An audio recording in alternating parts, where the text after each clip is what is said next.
अस्सलामुअलैकुम एवरीवन। आज हम डिस्कस करेंगे एम्ब्रियो के एक बेसिक टॉपिक को जिसका नाम है गैमेटोजेनेसिस। बहुत इजी है, इसमें कोई ऐसी बात नहीं है, बस हमें एक बेसिक पता होना चाहिए। गैमेटोजेनेसिस का प्रोसेस बेसिकली क्या है? Formation of gametes. हमें पता है गैमेट्स दो तरह के होते हैं, स्पर्म एंड ओवम। ठीक है, sperm for male and ovum for female. अब ये बनते किस तरीके से हैं? स्पर्म एक प्रोसेस के जरिए बनता है जिसे हम स्पर्मेटोजेनेसिस कहते हैं, और ओवम एक प्रोसेस के जरिए बनता है जिसे हम oogenesis कहते हैं। इस प्रोसेस को हमने डिस्कस करना है। स्पर्मेटोजेनेसिस में हमें पता है कि गैमेट्स बनाने के लिए मियोसिस इन्वॉल्व होता है। तो मियोसिस होती है प्लस साइटो डिफरेंशिएशन होती है। साइटो डिफरेंशिएशन क्या होती है कि हमारे पास मियोसिस सिर्फ सेल डिवीजन करवाता है, लेकिन उसमें जो चेंजेस आनी होती है वो कौन करवाता है? Cyto differentiation. इसमें भी वही फिनोमेना है। फ़र्क सिर्फ इतना है कि इसके प्रोसेस से हमारे पास 4 मोटाइल स्पर्म्स प्रेजेंट होते हैं। ठीक है, ये बनते हैं, लेकिन oogenesis से सिर्फ और सिर्फ एक ओवम बनता है। इसकी क्या वजह है, ये हम डिस्कस करते हैं। सबसे पहले हम आ जाते हैं स्पर्मेटोजेनेसिस पर। स्पर्मेटोजेनेसिस फॉर्मेशन ऑफ स्पर्म, लेकिन ये एक सेल से बनता है जिसे हम कहते हैं प्राइमोर्डियल जर्म सेल्स। ये होती क्या चीज़ है? अब जिसके हम कंसिडर करना है एम्ब्रियोनिक लाइफ है। ठीक है, तो क्या होता है कि सेकेंड वीक में, एम्ब्रियोनिक लाइफ के सेकेंड वीक में ये एक सेल डेवलप होते हैं जिन्हें हम कहते हैं प्राइमोर्डियल जर्म सेल्स, जो कि हमारे पास गैमेट्स की फॉर्मेशन करवाते हैं। ठीक है, अब क्या होता है प्राइमोर्डियल जर्म सेल्स में? हमारे पास सबसे पहले माइटोसिस होती है। माइटोसिस हुई, माइटोसिस से क्या हुआ कि ये हमारे पास 2 क्रोमोसोम्स आ गए। ठीक है, इनमें दोबारा माइटोसिस हुई, लेकिन ये बना प्राइमोर्डियल जर्म सेल से जो माइटोसिस होकर बना उसे हम कहते हैं स्पर्मेटोगोनिया। ठीक है, अब क्या होता है, ये जो स्पर्मेटोगोनिया है ना, ये एम्ब्रियोनिक लाइफ में मेल में बनकर रुक जाता है। ठीक है, मेल में बनकर ये रुक जाता है।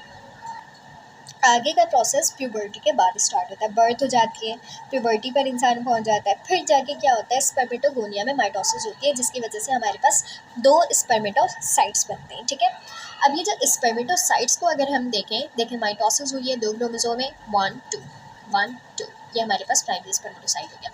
जैसे ही प्राइमरी स्पर्मेटोसाइट बनते हैं वो इंटरफेस में चले जाते हैं।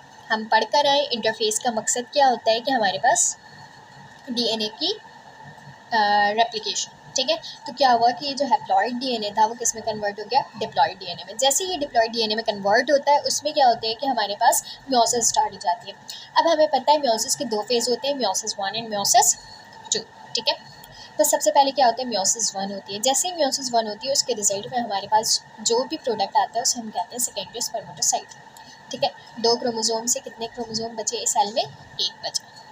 जैसे इसके सेकेंडरी स्पर्मेटोसाइट बन जाते हैं, मियोसिस 2 होती है, और मियोसिस 2 से ये 2 से 4 हो जाते हैं, 1 2 एंड 3 एंड 4। ये 4 हमारे पास स्पर्मेटिड्स प्रोड्यूस हो जाते हैं। ठीक है, यहाँ तक तो ये सिर्फ हमारे पास मियोसिस और डिवीजन का काम है।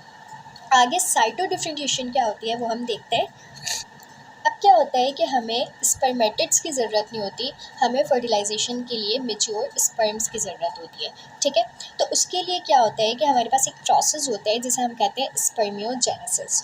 ठीक है, ये स्पर्मियोजेनेसिस का प्रोसेस क्या करवाता है कि ये स्पर्मेटिड्स को मेच्योर स्पर्म में कन्वर्ट करवाता है। अब ये ऐसा क्या करता है कि ये स्पर्मेटिड्स को मेच्योर स्पर्म में कन्वर्ट करवा देता है? तो ये 4 चीज़ें करता है। इसमें 4 चेंजेस आते हैं जिसकी वजह से हमारे पास स्पर्मेटिड्स मेच्योर स्पर्म में कन्वर्ट हो जाता है। सबसे पहली चीज़ है हमारे पास फॉर्मेशन ऑफ एक्रोसोम। अब ये एक्रोसोम किस बला का नाम है?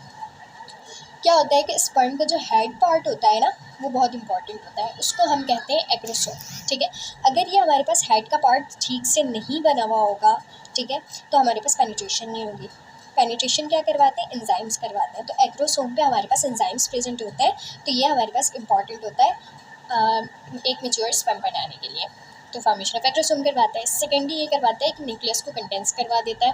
थर्ड ये करवाता है कि उसके टेल और नेक को बना देता है। जब तक कि टेल नहीं होगा कोई हमारे पास मोटाइल स्पर्म नहीं बन सकता, स्पर्म मूव ही नहीं कर सकता। फोर्थ क्या होता है? साइटोप्लाज्म की शेडिंग करवा देता है, उसका कोई काम नहीं होता तो साइटोप्लाज्म शेड करवा देता है, और साइटोप्लाज्म को जब शेड करवाएगा तो उसको सर्टुली सेल्स खा जाएंगे।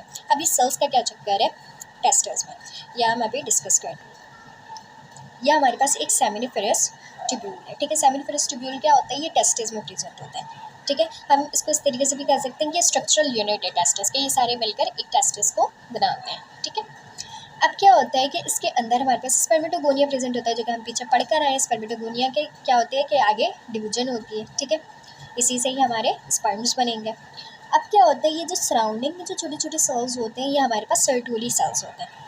ठीक है, सर्टोली सेल्स का फंक्शन क्या है कि नरिशमेंट प्रोवाइड करते हैं सराउंडिंग से, इसको नरिशमेंट प्रोवाइड करते रहते हैं। ठीक है, और ये जो हमारे बाहर जो सेल्स दिख रहे हैं छोटे छोटे से, ये हमारे पास लैडिक सेल्स होते हैं। लैडिक सेल्स क्या होते हैं, इसको हम इंटरस्टिशियल सेल्स भी कहते हैं क्योंकि ये बीच बीच में प्रेजेंट होते हैं। फॉर एग्जाम्पल ये एक सेमिनिफरस ट्यूब्यूल है, यहाँ एक सेमिनिफरस ट्यूब्यूल होता है, यहाँ एक सेमिनिफरस ट्यूब्यूल होता है, इनके बीच बीच में ये लैडिक सेल्स प्रेजेंट होते हैं।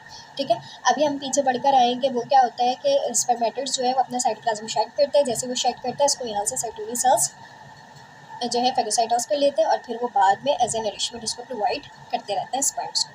ये हमारे पास सेल्स की बात कंप्लीट हो गई। लेकिन हमने अभी देखा है कि प्राइमोर्डियल जर्म सेल्स है, ठीक है, वो हमारे पास स्पर्मेटोगोनिया बनाकर रुक जाता है। जब प्यूबर्टी आती है तो फिर वो स्टार्ट करता है मज़ीद प्रोसेस को।